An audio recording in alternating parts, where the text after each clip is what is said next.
La clase de hoy vamos a ver evapotranspiración. Los temas son proceso de evapotranspiración, importancia en la gestión del riego. Ya en la primera clase habíamos visto que esta evapotranspiración va a ser el punto de inicio para el diseño del riego, el manejo del riego, para la gestión del riego. ¿Por qué? Porque gracias a esta necesidad de agua de las plantas, vamos a diseñar, a manejar el riego de forma eficiente. ¿Qué factores influyen en la evapotranspiración? ¿A qué llamamos evapotranspiración de referencia y evapotranspiración de cultivo? O sea, ¿por qué hacemos esa diferencia?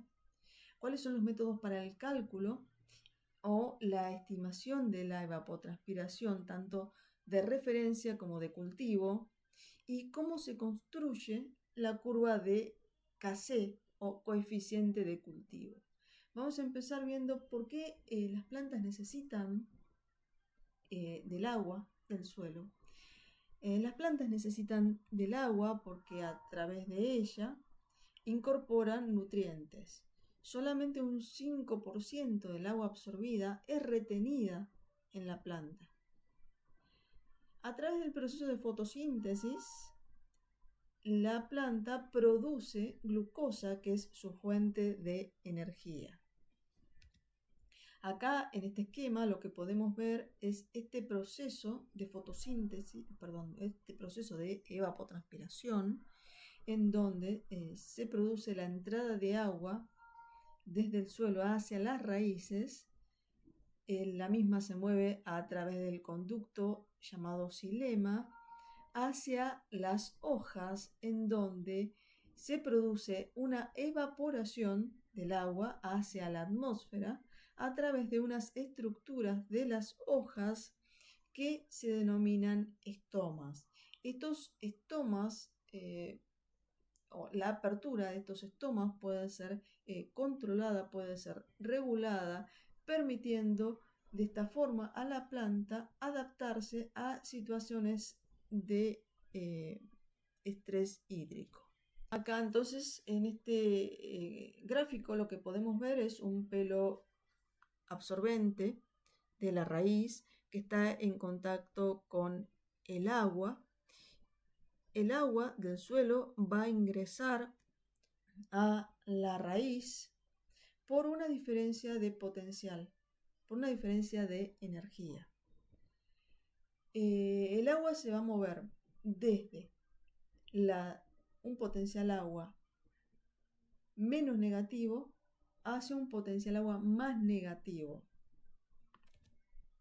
Este proceso fue estudiado es estudiado desde 1727 y una de las teorías que explica este movimiento habla de las fuerzas de cohesión y adhesión, que algo habíamos visto en clases anteriores, y de la ley de Ohm, que habla que va a existir un movimiento o que un flujo es proporcional a esta diferencia, a este gradiente de energía que existe y a las distintas resistencias. Acá tenemos un esquema en donde podemos ver el potencial agua esquematizado acá a su izquierda, en donde el eje Y estaría indicando estos valores de potencial agua desde un valor 0 correspondiente al nivel freático, y fíjense que se va a mover a medida que vamos hacia la atmósfera hacia valores más negativos.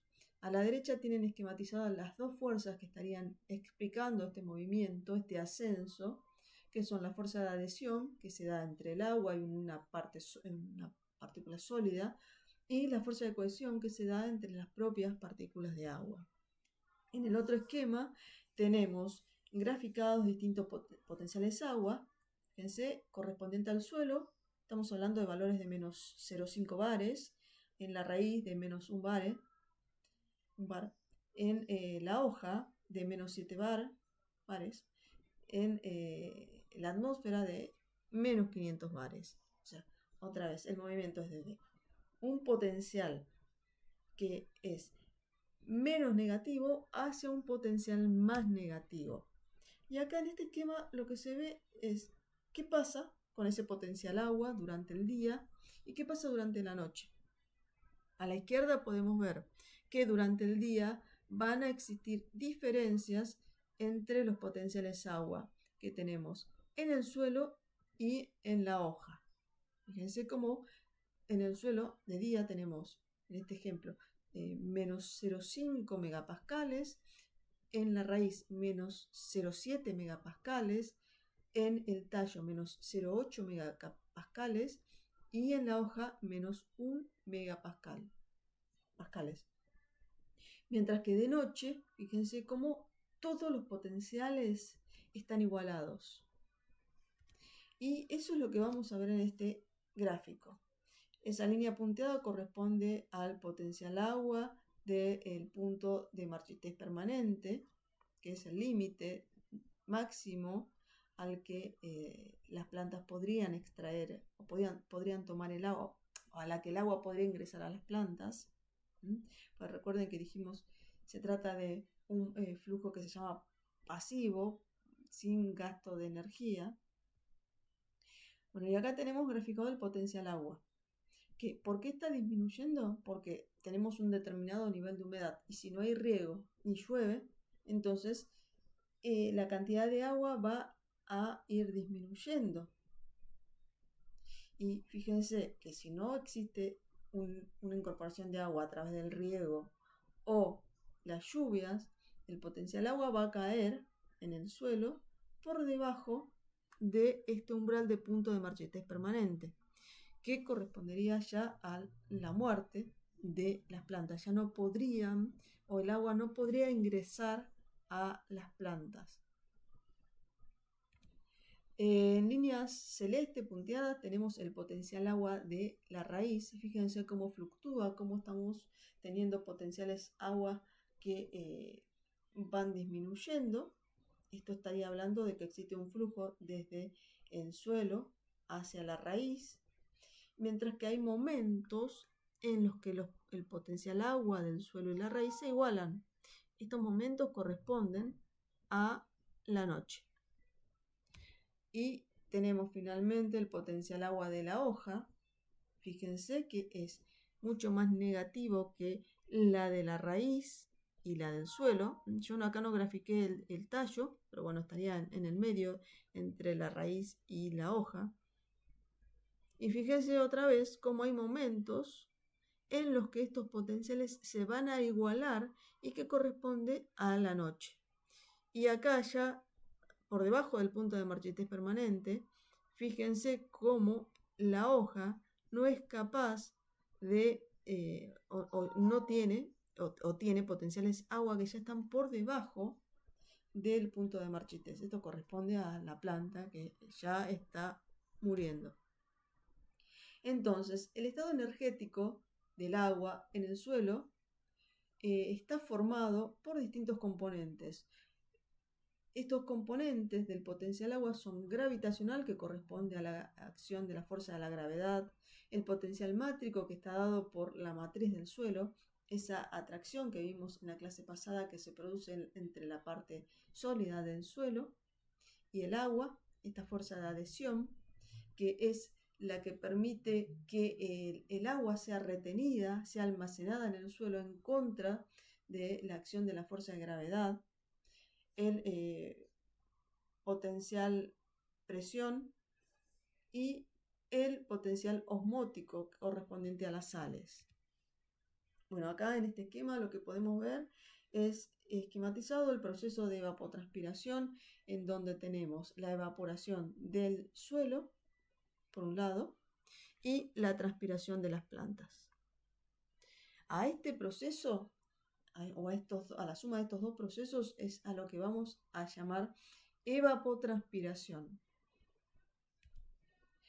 En esta figura lo que podemos ver es la estimación para el periodo 1960-2010 de la evapotranspiración de referencia ET0, En este caso se hizo con uno de los métodos, que es el de Hargreaves, y fíjense cómo varía en las distintas zonas del país. Ahora comparemos este mapa con el de las isoietas, que corresponde a las precipitaciones, lluvias de la República Argentina. Fíjense cómo en la zona, por ejemplo, de Buenos Aires, estamos hablando de 1300 milímetros anuales de evapotranspiración de referencia y tenemos valores de lluvia de 900 milímetros anuales. Si vamos a la Patagonia, vamos a ver que tenemos valores de 300 milímetros de lluvias anuales contra valores de evapotranspiración de 1300, 1200.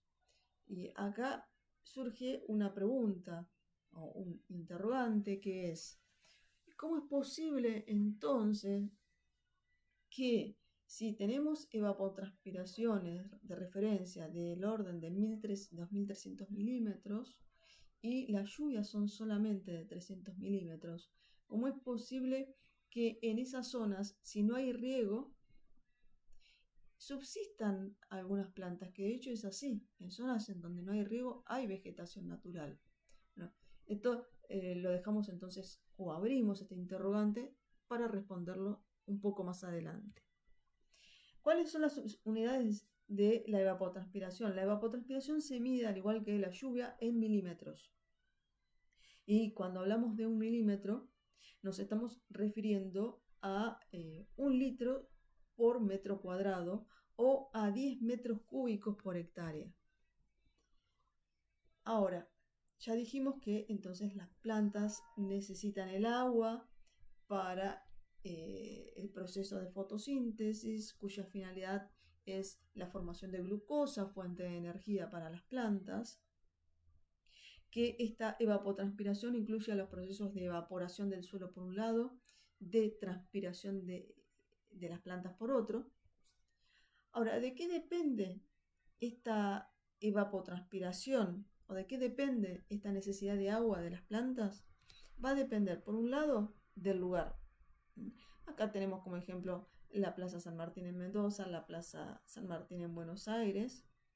Por estar en distintos lugares, la evapotranspiración de referencia, la ET0, va a ser diferente. ¿Qué es entonces esta evapotranspiración de referencia? Esta evapotranspiración de referencia va a depender del clima. Es la parte de la necesidad de agua que depende exclusivamente del clima. Entonces, si estamos en la misma latitud, esta evapotranspiración de referencia va a ser la misma. ¿Por qué se llama de referencia? Porque está referida a la evapotranspiración que tendríamos en un cultivo, en un césped, con cobertura total de una altura de 10 centímetros, que no tenga problemas sanitarios, que no tenga restricciones de agua. Antiguamente, a esta evapotranspiración que dependía del clima, se la denominaba evapotranspiración de potencial, EP. Con el tiempo se vio que había especies de plantas que podían tener evapotranspiración mayor a esta evapotranspiración potencial. Entonces se eliminó el término potencial.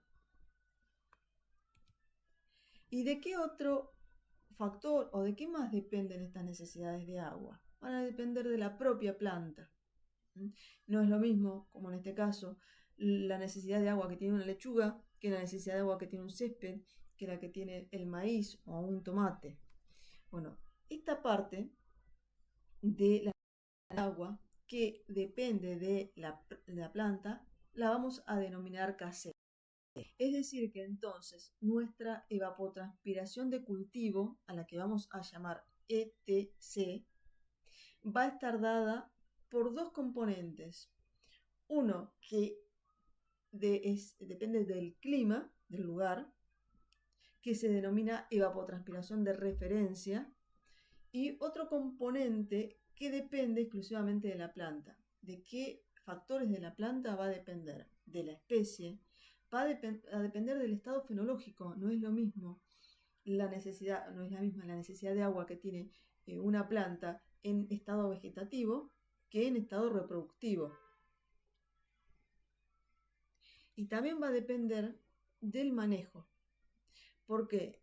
Porque no es lo mismo si tenemos lechuga a campo que lechuga en invernáculo.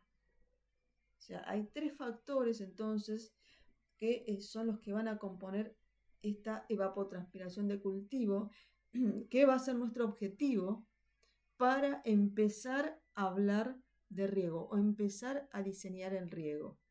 Bien, vamos a empezar entonces por el primer componente, esta evapotranspiración de referencia que dijimos depende del clima. Ahora, ¿de qué factores climáticos depende? Por un lado va a depender de la humedad relativa, de la humedad del aire. Ya vimos en clases anteriores que la masa de aire tiene humedad y bueno, de acuerdo a esa humedad que tengamos, vamos a tener un déficit higrométrico. Cuanto menor sea la humedad del ambiente, mayor va a ser esta demanda evaporante de la atmósfera. Va a depender también de la temperatura del aire. No es igual la demanda de la atmósfera en verano que en invierno. Va a depender de la insolación. No es igual la demanda que tenemos en días soleados que en días nublados. Va a depender de la velocidad del viento. A mayor velocidad del viento, mayor va a ser la demanda de la atmósfera. Y también va a depender de la presión atmosférica, ya que como vimos, cuanto más mayor altura nos encontremos, la capa atmosférica va a ser menor, por lo tanto, la presión a vencer para que haya evaporación va a ser menor. Bien, ahora pasemos entonces a cuáles son los métodos que nos permiten calcular este primer componente de la evapotranspiración de cultivo, que es la evapotranspiración de referencia. Existen métodos, estos son métodos empíricos, o sea, se hicieron muchos ensayos y se determinaron relaciones causales entre los distintos parámetros y finalmente se obtuvieron ecuaciones, fórmulas. Bueno, dentro de los métodos que se basan en la temperatura tenemos de Sorweit, el primer método que surgió, Blaney, que después tenemos estos métodos que fueron modificados, el de Blaney por FAO, que le incorpora lo que es la velocidad del viento y la nubosidad.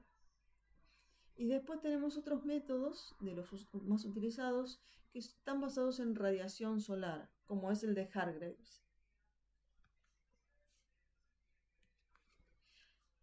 Ahora, ¿qué método se considera el método patrón o el método de referencia? Es el método de Penman-Monti. Este método es el que utiliza más parámetros para la estimación de la evapotranspiración de referencia. Fíjense que utiliza radiación, temperatura, velocidad del viento, presión de vapor de saturación, esto tiene que ver con la humedad de ambiente, déficit de presión de vapor.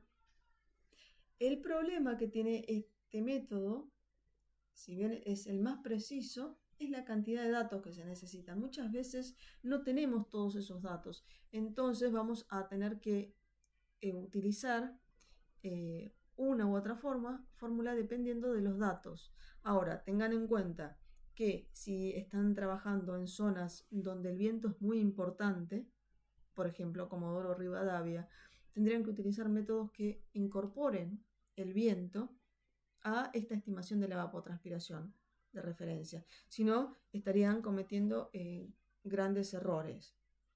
Bueno, y acá tenemos una tabla en donde está esquematizada las medidas que se necesita para cada uno de los métodos. Fíjense, Sorwhite es el más sencillo, solamente necesita datos de temperatura. Bueno, después tenemos Blaney y Crider, que también va a utilizar temperatura, pero después va a necesitar horas de sol, va a necesitar velocidad del viento. Vamos a empezar entonces con estos métodos. Y vamos a empezar con un método que en realidad lo que hace es una estimación de la evapotranspiración de referencia, es verdad, pero a partir de una medición que es la evaporación. Y este método es el tanque vaporímetro, en donde lo que se hace es medir cuántos milímetros se evaporan durante un día de una superficie libre de agua. Según la Organización Mundial de Meteorología, este tanque debe tener medidas estándares para que los datos puedan compararse entre un lugar y otro. Los valores de evaporación obtenidos con el tanque deben ser modificados, deben ser ajustados para obtener la evapotranspiración de referencia. ¿Y por qué valor o con qué coeficiente se ajustan? Con un coeficiente que va a estar determinado por distintas condiciones, como la cobertura que tiene alrededor el tanque, la humedad relativa, los vientos. Bueno, acá tenemos un ejemplo. Esto es un trabajo que se hizo para una tesis, en donde lo que se puede ver es la comparación de distintos evapotranspiraciones de referencia, calculados, estimadas, con distintos métodos para los distintos meses del año en un campo de Concordia, Entre Ríos. Acá lo que podemos ver es que Penman es esta línea azul, celeste. En los meses de invierno tiene valores bastante más bajos que los otros dos métodos. Los otros tres métodos, perdón, que son Blaney, Hargreaves y el tanque. Esto nos estaría dando idea que durante los meses de invierno en esta zona, los métodos anteriores pueden estar sobreestimando la evapotranspiración de referencia, mientras que durante los meses de verano o los meses más cálidos se ve un mayor ajuste o concordancia entre las distintas curvas. Acá lo que tenemos es un trabajo en el que lo que se midió fue la relación que existía entre la evapotranspiración de cultivo medida realmente, que ahora vamos a ver con qué o cómo la podemos medir, y la evapotranspiración de cultivo calculada con la evapotranspiración de referencia por el método de Penman y utilizando distintos valores de KC, dependiendo del cultivo y la etapa fenológica. Lo que se vio es un ajuste perfecto, casi perfecto, o muy alto, digamos, bastante proporcional. Fíjense que el R cuadrado es de 0,77. Bueno, y acá les dejo otros métodos que tienen ustedes para hacer esta estimación de la evapotranspiración de referencia. Métodos, programas que son gratuitos, desarrollados por FAO. Este es CROTWRITE, que yo les dejé el tutorial de cómo utilizan. Fíjense que en este caso se estaría calculando, estimando por Penman, Monti. Ustedes pueden seleccionar el método y lo que tendrán que colocar acá son temperatura mínima, temperatura máxima, humedad, velocidad del viento, respeten las unidades, horas de sol. Y en amarillo ya el programa calcularía la evapotranspiración de referencia para cada mes. Yo les dije que la evapotranspiración de cultivo de la planta la podíamos medir. ¿Cómo la podemos medir? Vamos a tomar, antes de explicarles qué es un lisímetro, que es lo que tenemos acá en la figura, imaginemos que ustedes quieren saber cuánto transpira o evapotranspira una planta en un día.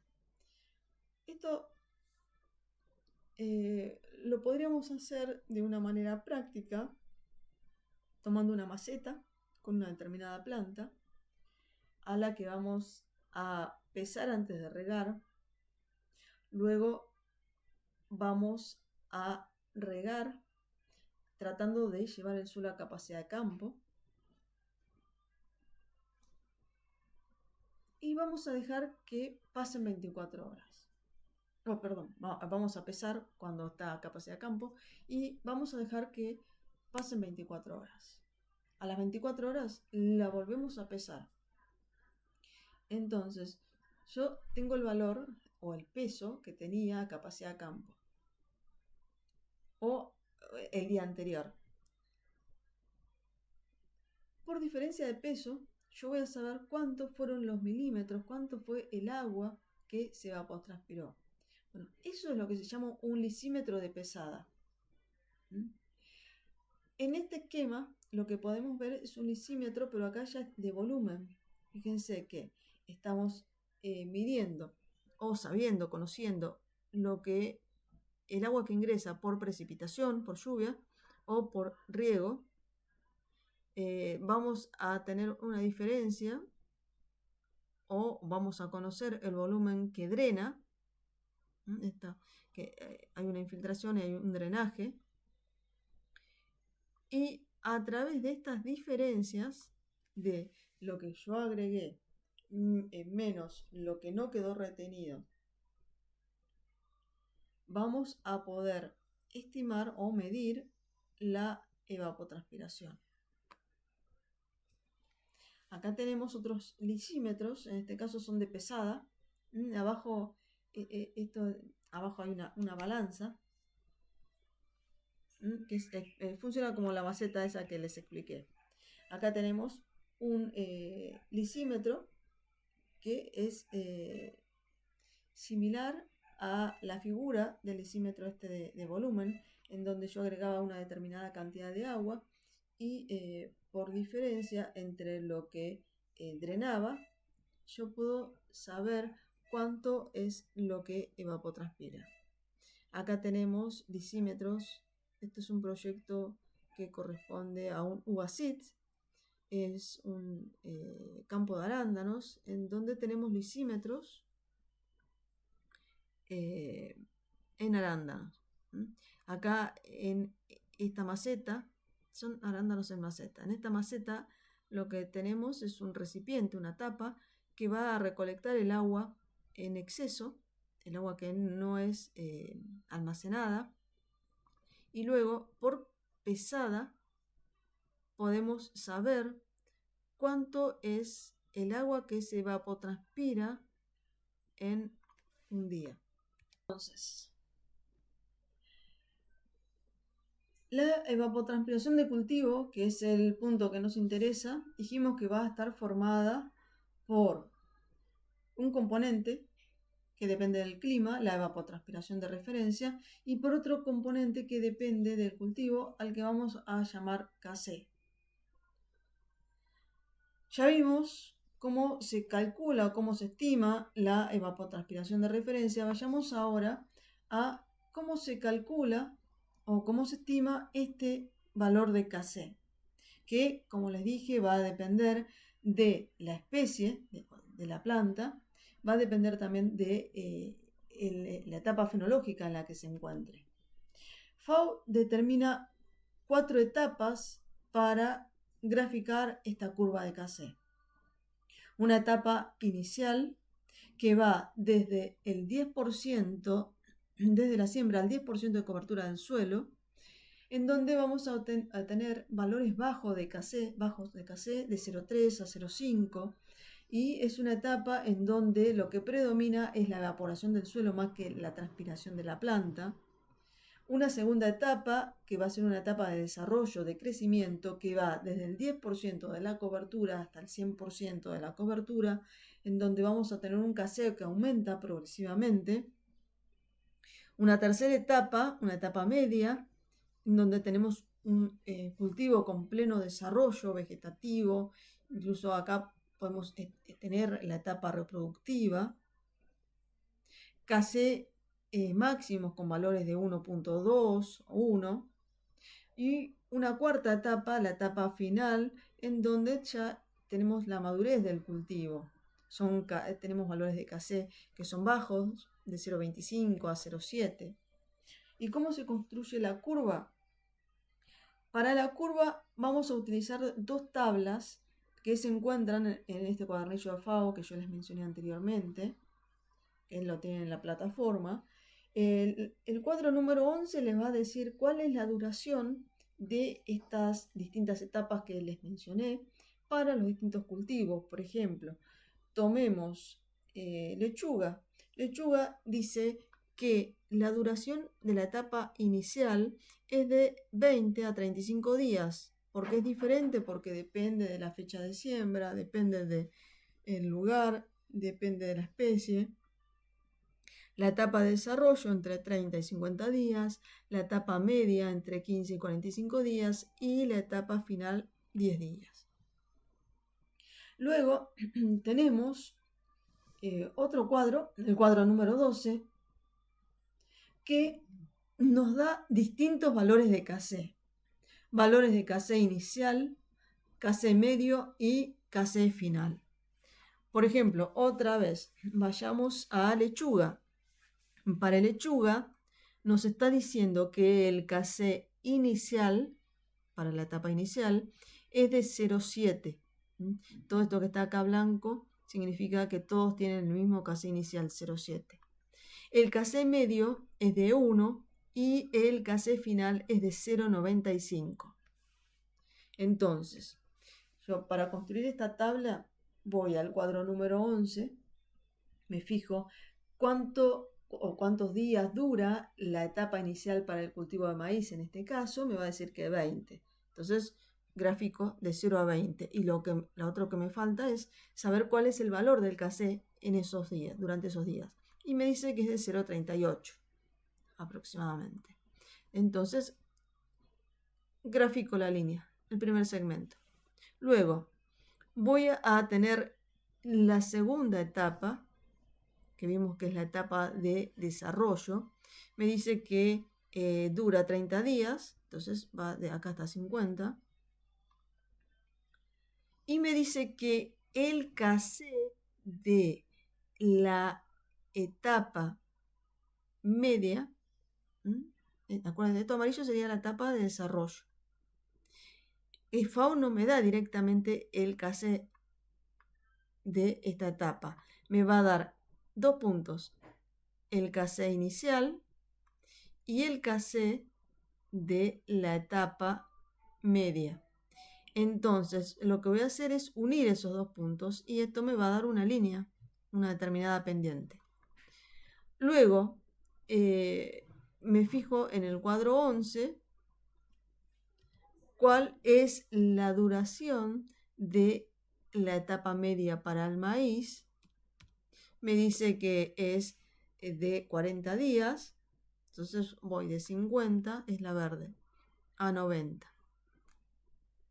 En esa etapa voy a tener el mismo casé durante todos esos días.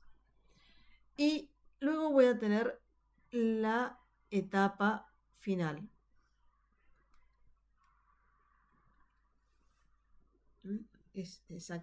Hago lo mismo otra vez. Bueno, acá tenemos la estimación. Acá se hizo la medición del casé para esto corresponde a una tesis, para plantas de lechuga, en donde se obtuvo en la etapa inicial valores de algo de 0, casé valores de 0,6, 0,7, FAO también decía que era 0,6, 0,7 para lechuga. Luego se obtuvo un casé máximo con valores de 0,96, FAO decía que era 1, y ese casé se mantuvo hasta que se hizo el corte de la planta. Fíjense que acá no tenemos un casé final que correspondiente a la madurez, porque la lechuga se corta en una etapa de desarrollo. O sea, no dejamos que maduren, que las hojas se sequen. Por eso la curva termina antes, a diferencia del maíz. Bueno, y acá tenemos entonces la curva de casé esquematizada, en donde se puede ver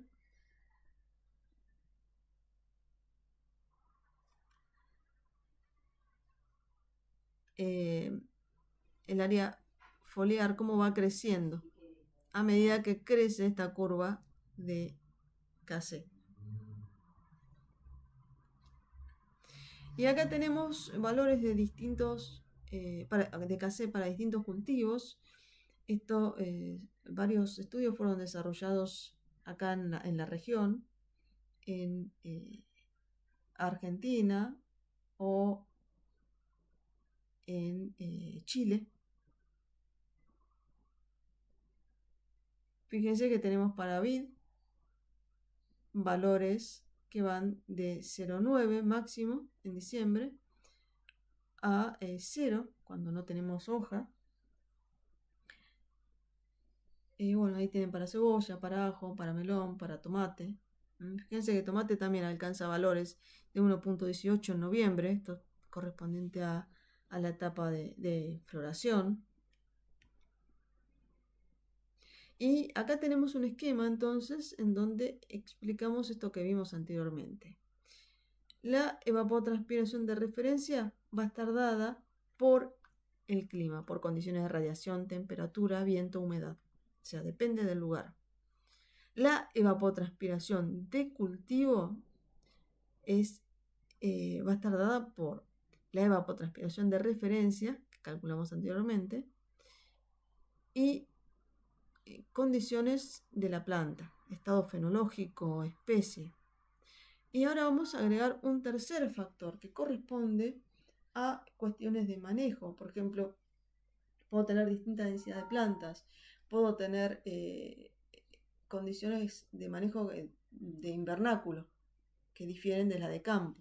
O sea, ya son condiciones no estándares, en donde voy a aplicar un coeficiente de ajuste. Por ejemplo, en España, lo que vieron a través de distintos ensayos fue que en condiciones de invernadero era necesario reducir los valores de casé, de evapotranspiración, en el orden del 40 al 50%. Bueno, y para explicar esto de este ajuste de la evapotranspiración del cultivo, de la ETC, cuando las condiciones no son estándares, me parece un buen ejemplo tomar un campo de golf. Acá tenemos entonces césped. El césped tiene un casé de alrededor de 1. Acá van a haber distintas especies que van a variar de 0,7, 0,75 a 1.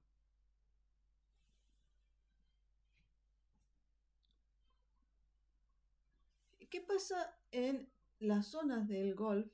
O sea, vamos a tener el mismo césped, pero hay zonas en donde, por condiciones del juego, se requiere que el pasto, el césped, se corte continuamente. En estos lugares, este césped está sometido a estrés continuos. Bueno, por eso, en estos lugares es necesario hacer un ajuste de la evapotranspiración que habíamos calculado y en general se multiplica por un 10 o un 20% más. O hay zonas en donde también por condiciones de juego las texturas que tienen estos lugares es arenosa, es muy arenosa. Entonces también es necesario realizar un ajuste.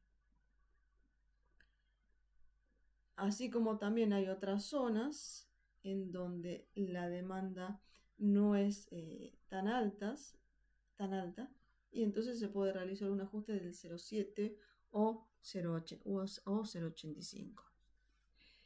Y vamos a hablar un poco de qué pasa cuando tenemos más de una especie.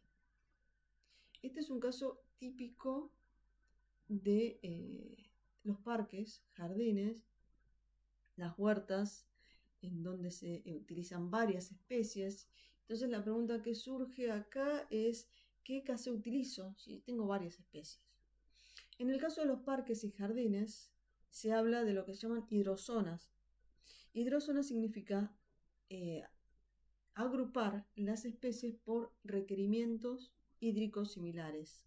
O sea, esto sería entonces una pauta de manejo. Es decir, vamos a tratar de agrupar, cuando trabajemos con distintas especies, de agrupar especies que tengan requerimientos hídricos similares. Y en el caso del jardín, se los menciono rápidamente, si bien no es el foco de agronomía, pero en el caso de los jardines, ese coeficiente Kc, el coeficiente de cultivo, se llama coeficiente de jardín, es Kj.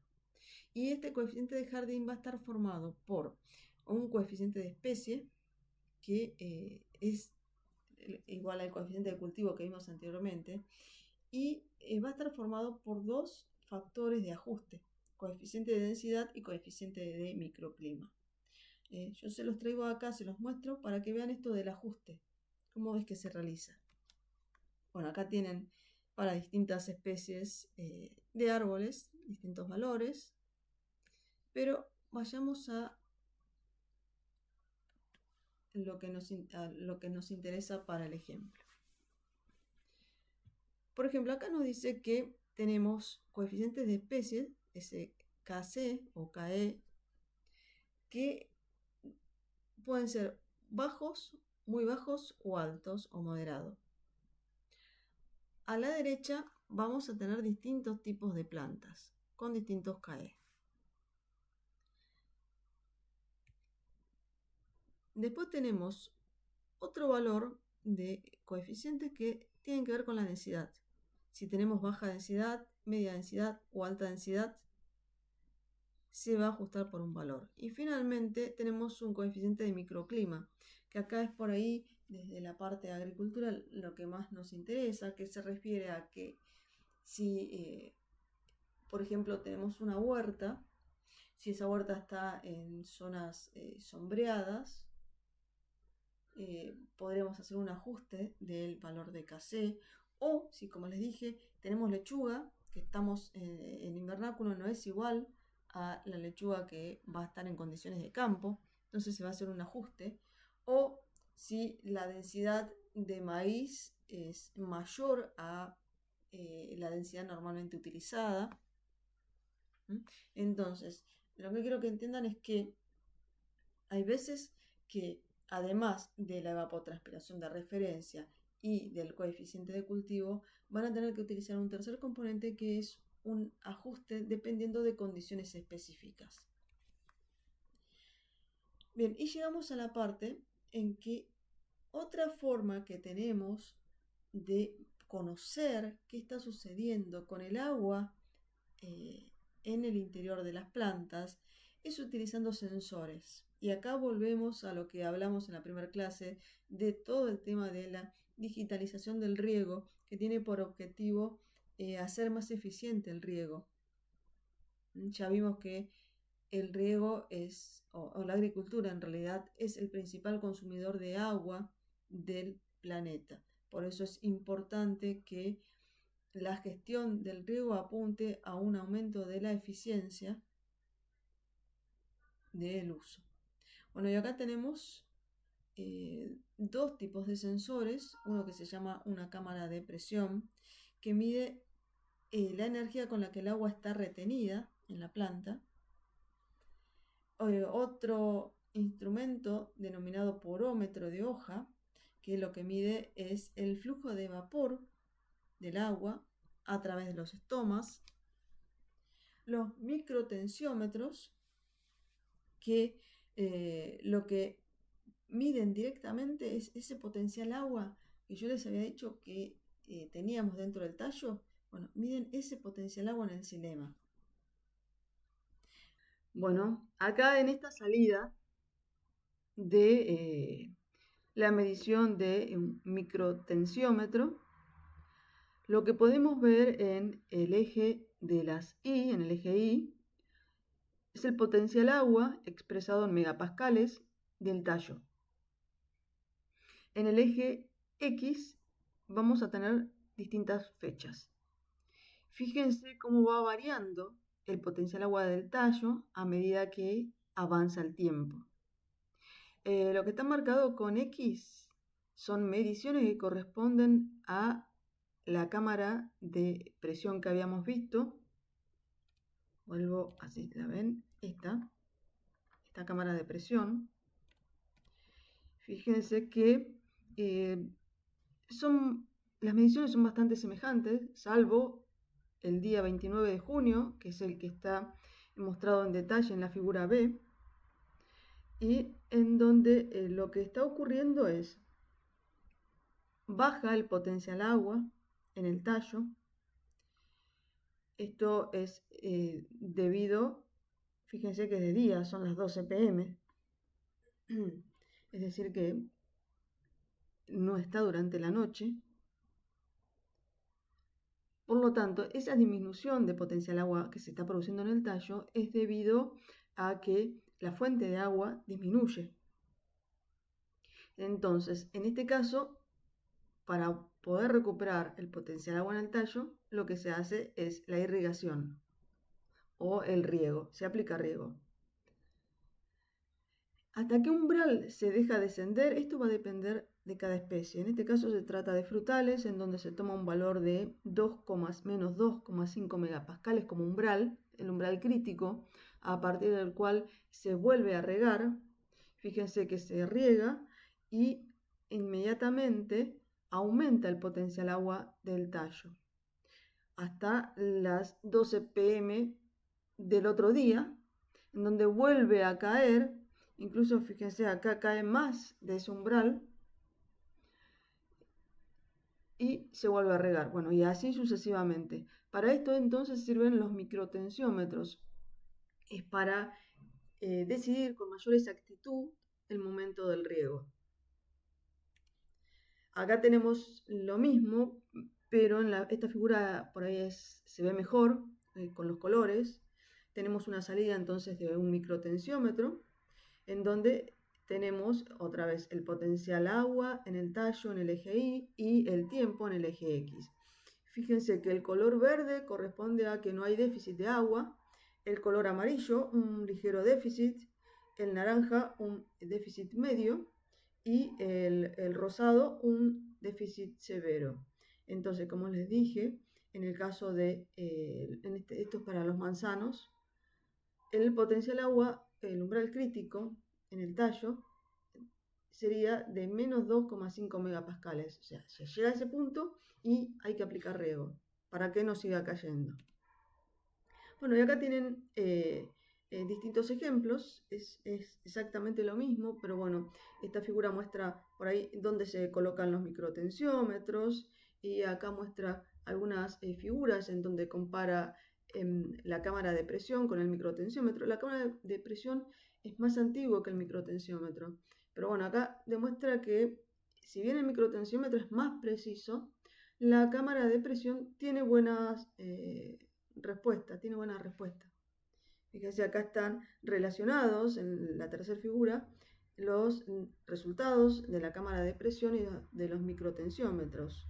Y tienen un ajuste, un R cuadrado de 0,86, o sea, están bastante relacionados. Otro elemento que se puede utilizar para evaluar el estrés hídrico en las plantas es lo que se llama un sensor de turgencia, que va a medir la turgencia de la hoja. Finalmente, estos datos que tenemos de los sensores que miden el estado hídrico de la planta se complementan con sensores que miden el estado hídrico del suelo. De esta manera vamos a tener una combinación de sensores en el suelo y en la planta que nos van a permitir tomar mejores decisiones respecto del momento del riego. Bueno, acá tenemos entonces ya mezclados o combinados los indicadores del estado hídrico en la planta que vimos anteriormente e indicadores del suelo que vamos a ver en la próxima clase. Bueno, y acá tenemos otro tipo de sensor utilizado para complementar las medidas anteriores, que es el dendrómetro, que va a medir el crecimiento, el diámetro del tallo. Vemos que está complementado con un sensor de flujo de savia, SAP, y con un sensor de humedad. Bueno, acá tenemos un corte de tronco que muestra dónde se ubica este sensor de flujo de savia, en este caso de una sola sonda. El lugar donde está midiendo es en el xilema y lo que está midiendo es lo que se llama la savia bruta. No confundir con la savia azucarada, que es la que se mueve en el floema. Bueno, no vamos a entrar en fisiología. El dendrómetro, acá tienen una foto en donde se detalla mejor, se puede ver mejor. Lo que va a medir es el crecimiento del diámetro. Y pasamos ya a medidas a gran escala. Lo otro vieron que es hecho a muy pequeña escala. Y si preguntan cada cuánto se ubica un sensor o un sensor qué superficie puede cubrir, depende mucho de la plantación, de lo heterogénea que sea. Pero se puede estar hablando de un sensor cada 0,5 hectáreas o cada 1 hectárea aproximadamente. Ahora, cuando tenemos que trabajar ya a una escala muy grande, podemos hacer uso de las imágenes satelitales para estimar la evapotranspiración. Esto es debido a que a través de estas imágenes podemos tener idea de la temperatura y del índice verde normalizado, el IVN, y con estos datos podemos obtener valores de evapotranspiración real. En la foto de la derecha, lo que se muestra es una imagen de evapotranspiración real que se obtuvo con imágenes del MOD. Estos productos también se comercializan, ustedes pueden tener datos de evapotranspiración real a partir de las imágenes satelitales. Entonces, finalmente vamos a determinar a través de la estimación o la medición de la evapotranspiración, vamos a determinar la necesidad de riego. Por lo tanto, entonces el primer paso va a ser el cálculo de la evapotranspiración de referencia con algunos de los métodos, fórmulas que vimos. Vamos a seleccionar el casé a través de tablas o de distintos ensayos. Vimos en lechuga que se obtuvo realmente el casé. Y con estos dos valores vamos a obtener lo que es la evapotranspiración del cultivo. Esta evapotranspiración del cultivo la vamos a afectar o corregir por condiciones locales, o porque tenemos mayor densidad, porque estamos trabajando en invernáculos. Entonces, con esta corrección vamos a obtener una evapotranspiración de cultivo corregida. El aporte de agua para esta necesidad de riego, para esta evapotranspiración, va a provenir, por un lado, del riego y por otro lado, de lo que vimos, la precipitación efectiva. Entonces, teniendo estos valores de precipitación efectiva, voy a obtener la cantidad de agua neta que voy a necesitar aplicar. Ojo con esto, va a ser agua neta. Bien, vimos que todos los métodos riegos tienen una ineficiencia, por lo tanto, yo tengo que agregar mayor cantidad de agua para que al cultivo le llegue la cantidad de esta neta. Entonces, aplico el resultado por la eficiencia de aplicación, por el requisito de lixiviación si hubiera, y voy a tener la necesidad bruta o la necesidad real o la necesidad total de riego. Vamos a hacer un ejercicio. Acá tenemos un jardín que está ubicado en Buenos Aires. Recuerden siempre, lo primero que necesito saber es la ubicación. Bueno, en este caso elegí el jardín para ver cómo trabajamos cuando tenemos varias especies. Bueno, acá tienen varias especies ornamentales. Les dice que la plantación está madura, es plena, y está expuesta todo el día al sol y al viento. Y acá tienen la información climática, en donde ya tienen los datos desde el 2011 al 2018 para los distintos meses. La evapotranspiración de referencia ya está calculada por el método de Penman. La precipitación efectiva ya está calculada. Y entonces lo que tienen que determinar en este caso es la necesidad de riego. Fíjense que no estamos hablando de ninguna eficiencia, por lo tanto va a ser la necesidad neta de riego para el mes de enero. ¿Cómo vamos a proceder? En primer lugar, entonces, lo que vamos a tener que determinar, ya que tenemos la evapotranspiración de referencia, vamos a tener que determinar el KC o, en este caso, el K de jardín. Para determinar el K de jardín, vamos a tener que conocer el K de especie, el K de lo que es la densidad y el K del microclima. Todos estos son valores que salen de tabla. Entonces, para el K especie, debido a que tenemos varias especies y ya están plantadas, lo ideal sería entonces que agrupemos las especies que tienen requerimientos hídricos similares, lo que se llaman hidrozonas, que yo se los dije al principio. Como acá ya están plantadas, lo que vamos a hacer es tomar un promedio. O se puede tomar la especie más demandante. Pero en este caso decidimos trabajar con un promedio. Entonces vamos a hacer un promedio del K especie. Y este promedio nos da alrededor de 0,6. Luego lo que vamos a obtener por tabla es el K de densidad. En este caso se dice que es alta densidad, entonces el valor es de 1,2.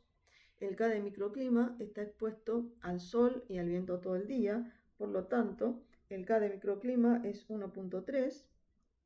Y entonces con estos tres valores, 0,6 por 1,2 por 1,3, vamos a obtener el K jardín, que es de 0,936. Siguiente paso es multiplicar este K jardín que obtuvimos por la evapotranspiración de referencia para obtener la ETC, en este caso de jardín. Y finalmente el tercer paso va a ser calcular la necesidad neta de riego, teniendo en cuenta que tenemos un aporte de lluvias, o sea que el riego no va a tener que aportar todo el agua para cubrir la necesidad neta de riego. Por lo tanto, para el mes de enero vamos a tener que la evapotranspiración de referencia es 186, la precipitación efectiva es de 100, el K jardín o el KC, si tenemos un cultivo, es de 0,936. Por lo tanto, la ETC del jardín, ET0 por K de jardín, nos va a dar 174,1 para enero. Descontando los 100 milímetros que aporta la precipitación, tenemos que la necesidad neta de riego va a ser igual en este caso a 74,096. Si yo quisiera saber la necesidad bruta o el agua que tengo que aplicar, tendría que dividir este valor por la eficiencia de aplicación. Bueno, eficiencias las vimos en la primera clase. Vamos a hacer un repaso rápido. Podemos hablar de eficiencia de conducción, que se refiere al agua disponible para la planta en relación al agua que sale de la fuente. Cuando estamos hablando de conducciones con tuberías en riegos presurizados, esa eficiencia es del 100%. En el caso de riego gravitacional, cuando estamos hablando de conducción por canales, estamos teniendo una eficiencia que puede ir en el orden del 70 al 90%, dependiendo de las condiciones del canal. La otra eficiencia que vamos a tener en cuenta es la eficiencia de aplicación, que es la relación entre el agua disponible para la planta, que a partir de ahora vamos a llamar lámina neta, y el agua que aplicamos, que a partir de ahora vamos a llamar lámina bruta. Estas eficiencias de aplicación dependen del manejo, pero también dependen intrínsecamente del método. El riego por goteo tiene una eficiencia del 90-95%, aspersión 70-85% y riego gravitacional del 40 al 60%. Bueno, y como estamos hablando de demanda de agua por parte de los cultivos, es momento de meternos en con otras formas de expresar la demanda de agua. Estas formas son, una es dotación y la otra es caudal continuo. La dotación es muy utilizada por los organismos que son encargados de la distribución de agua. Por ejemplo, en el río Colorado se habla de que el río en determinado mes puede tener una dotación de tantos milímetros. O litros por segundo por hectárea es la unidad más común en la que se expresa. Un ejemplo, acá tenemos en Jujuy, para un determinado momento, la autoridad del agua lo que dijo es que la dotación de riego otorgada por este organismo es de 0,525 litros por segundo por hectárea. Es decir, que si yo tengo una hectárea, me van a dar un turno de riego de 0,525 litros por segundo. Esto significa que este organismo me va a entregar esta cantidad de agua que yo puedo utilizar directamente en el campo, o sea, recibirla y ya enviarla, conducirla hacia el campo, o puedo almacenarla para utilizarla posteriormente. Acá tenemos otro ejemplo en el río Colorado. Para el 8 de abril de 2019, lo que me estaba diciendo es que la dotación entregada era de 0,27 litros por hectárea. ¿De qué depende que entreguen un valor u otro? Del caudal que tengan los ríos, básicamente. Hay épocas en las que directamente no hay dotación para riego, se suspende la entrega de agua para riego. Entonces, este va a ser un valor que si trabajan en zonas en donde el recurso es superficial, van a tener que conocer y van a tener que saber calcular. Y el otro es el caudal continuo. El caudal continuo básicamente se refiere al caudal y se utiliza para los ríos principalmente, para saber cuánta agua lleva. Se dice que es caudal continuo porque se habla de metros cúbicos por segundo. Fíjense en este ejemplo, se ve el río Mendoza. Esta figura que se ve acá se llama hidrograma y lo que está mostrando es la evolución del caudal expresado en metros por segundo para distintos meses, para un periodo que va desde 1956 al 2016. Ahí lo que dice caudal módulo, 45 metros cúbicos por segundo, sería algo así como el caudal medio, el caudal promedio para este periodo. Y otro uso que tiene el caudal continuo, que lo vamos a ver cuando veamos canales, es para la construcción de canales. Entonces, una vez que tengo el volumen bruto, que dijimos que es 410.295 metros cúbicos, procedo a calcular el caudal continuo. ¿Cómo hago este cálculo? Tengo que dividir el volumen bruto por los segundos que tiene el mes. ¿Cómo calculo los segundos que tiene el mes? Es igual a 31 días por 24 horas por 3.600 segundos. Y esto me está dando un resultado de 0,153 metros cúbicos por segundo. Esto sería entonces el caudal continuo, que es la cantidad de agua que yo necesito expresado en metros cúbicos por segundo, por cada segundo que tiene el mes. Este es el valor que voy a utilizar para la construcción de canales. ¿Y cómo calculo la dotación? Para después poder compararla con la dotación que ofrece la autoridad del agua de la zona y ver si va a ser posible cubrir las necesidades de mi cultivo o si voy a tener que adoptar alguna estrategia o si voy a tener que realizar alguna perforación para cubrir lo que falta. La dotación va a ser igual a el caudal continuo. Acuérdense que está expresado en metros cúbicos por segundo. Yo la dotación la tengo que expresar en litros por segundo, pero por hectárea. Por lo tanto, voy a tener que multiplicarlo por 1000 para pasarlo a litros y dividirlo en este caso por 100, que son las hectáreas, la superficie. Eso me está dando un valor de 1.53. Es decir, que la dotación es en este caso, de 1.53. Si la comparamos con la dotación, por ejemplo, que teníamos el 13 de marzo del 2020 en la zona del río Colorado, vamos a ver que la dotación era de 0.30 litros por segundo por hectárea. Por lo tanto, si esta es la situación, vamos a estar en problema, porque no nos alcanza para cubrir la demanda que tiene nuestro cultivo. Y acá surgen hay varias alternativas. Ya les dije, una es construir alguna perforación para cubrir esta necesidad de agua. La otra es, que me faltaría acá, es ver cuánto aportarían las lluvias históricamente. En general, en zonas áridas o semiáridas, no vamos a considerar las precipitaciones, pues son escasas, pero vamos en este caso a ver cuánto aportan las lluvias.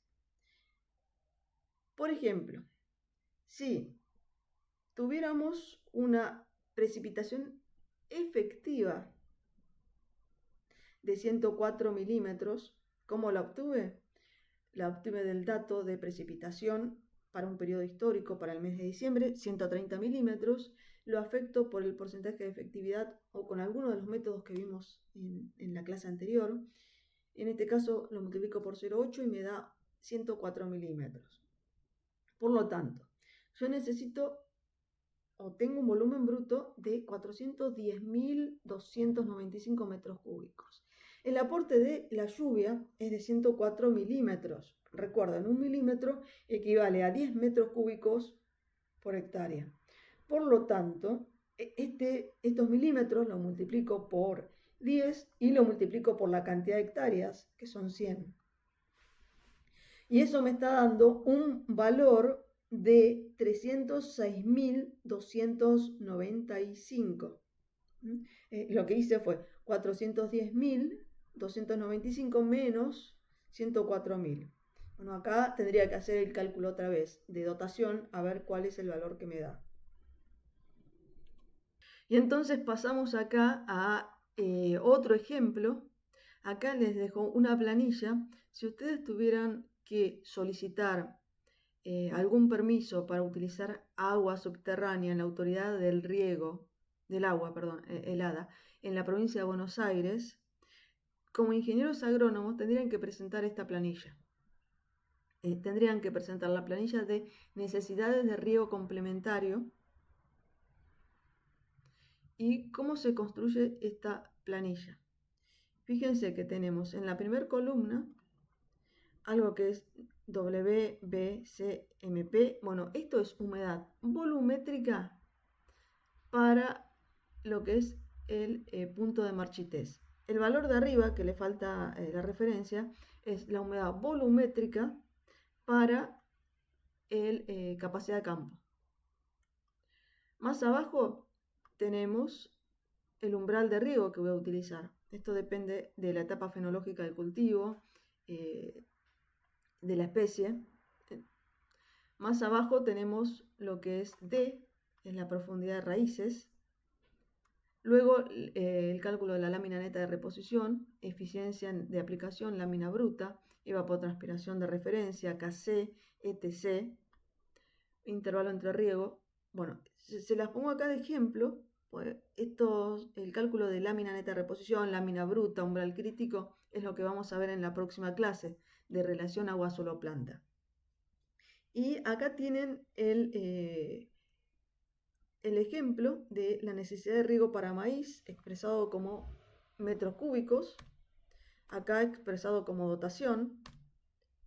Y acá les dejo entonces un problema para que hagan ustedes, en donde lo que tienen que hacer es, para el cultivo de maíz que se siembra el 1 de septiembre, y los valores de evapotranspiración de referencia fueron obtenidos de la estación del INTA San Pedro para el periodo de 1964 al 2014. Los valores de KC corresponden a FAO. La superficie es de 25 hectáreas. El sistema es un sistema de riego por aspersión con una eficiencia considerable del 80%, y los resultados deben estar expresados en metros cúbicos. Entonces yo les dejo este problema para que calculen, y la clase que viene lo vemos.